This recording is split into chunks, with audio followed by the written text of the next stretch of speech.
مولانا عبدالحکیم اسحاق کے بیانات کے لیے حکیم اسحاق آفیشل کو سبسکرائب کریں۔ مولانا عبدالحکیم اسحاق۔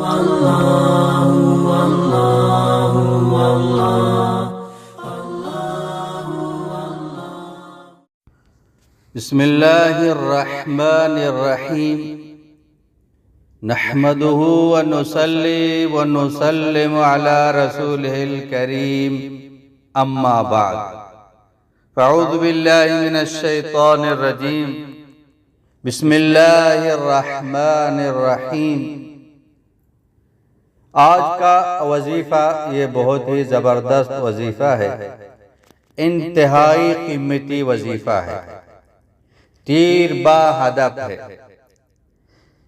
انشاءاللہ تعالی ساری مرادیں پوری ہو جائیں گی، ہر حاجت پوری ہو جائے گی، جو دعا مانگیں گے وہ دعا قبول ہوگی۔ بہت ہی پاورفل وظیفہ ہے، ہزارہ بار مجرب کیا ہوا وظیفہ ہے، اور جس نے بھی اس پر عمل کیا ہے اللہ پاک نے اس کا وہ مقصد پورا کیا۔ وظیفہ ہے، عمل ہے، دعا ہے، رجوع اللہ ہے۔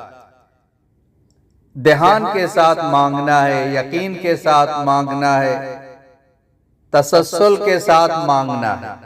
جتنے دن کے لیے بتایا جائے گا وہ عدد وہ پوری کرنی ہے انشاءاللہ تعالی۔ اللہ جل جلالہ وہ کام بنا دے گا، یہ یقینی بات ہے۔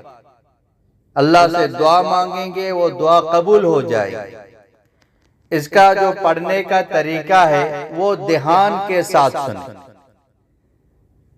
کوئی بھی وقت ہو جو آپ کے لیے آسان ہو، بہتر تو یہی ہے کہ عشاء کی نماز کے بعد یہ عمل کر لیں، کیونکہ اس وقت یکسوئی ہوتی ہے، یکسوئی ہونی چاہیے۔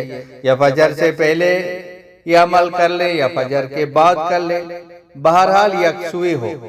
سب سے پہلے آپ کی جو حاجت ہے، آپ کی جو دعائیں ہیں، وہ ساری دعائیں سفید کاغذ پر لکھ لیں، اپنے سامنے رکھ لیں۔ سب سے پہلے بسم اللہ پڑھ کے 3 مرتبہ سورہ فاتحہ یعنی الحمد شریف 3 مرتبہ پڑھ لیں، پھر 3 مرتبہ آیت الکرسی پڑھ لیں، اس کے بعد 3 مرتبہ چاروں قل پڑھ لیں، قل یا ایھا الکافرون، قل ھو اللہ احد، قل اعوذ برب الفلق، قل اعوذ برب الناس۔ 3 مرتبہ یہ چاروں قل پڑھ لیں، اس کے بعد 3 مرتبہ درود ابراہیمی پڑھ لیں۔ اس کے بعد جو آپ کی جو دعائیں لکھی ہوئی ہیں وہ دعائیں آپ پڑھ لیں۔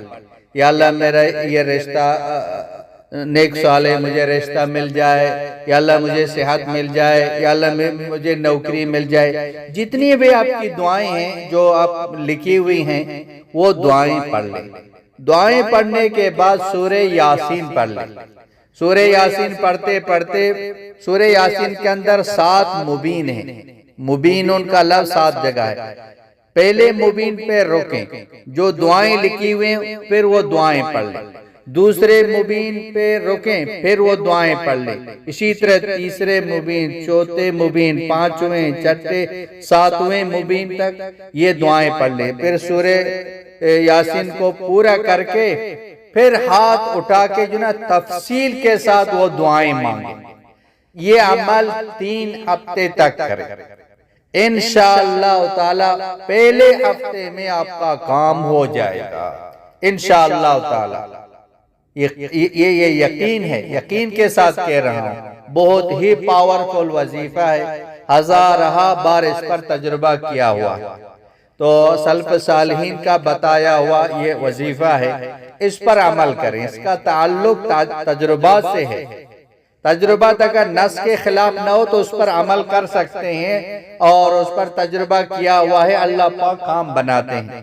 تو اب اس پر جو نا عمل کریں، انشاءاللہ آپ کا کام پہلے ہفتے میں ہو جائے گا۔ اور میری طرف سے سب کو اجازت ہے، اور اس کو صدقہ جاریہ سمجھ کر دوسروں تک پہنچائیں۔ تاکہ ہر ایک کا کام اللہ پاک کے فضل و کرم سے وہ ہو جائے، دعاؤں کے ذریعے سے، وظیفوں کے ذریعے سے اللہ پاک اس کا وہ کام، وہ حاجت وہ پوری کر دے۔ خود بھی اس پر عمل کریں، اوروں تک پہنچائیں۔ وآخر دعوانا ان الحمدللہ رب العالمین۔ مولانا عبد الحکیم اسحاق کے بیانات کے لیے حکیم اسحاق آفیشل کو سبسکرائب کریں۔ مولانا عبد الحکیم اسحاق۔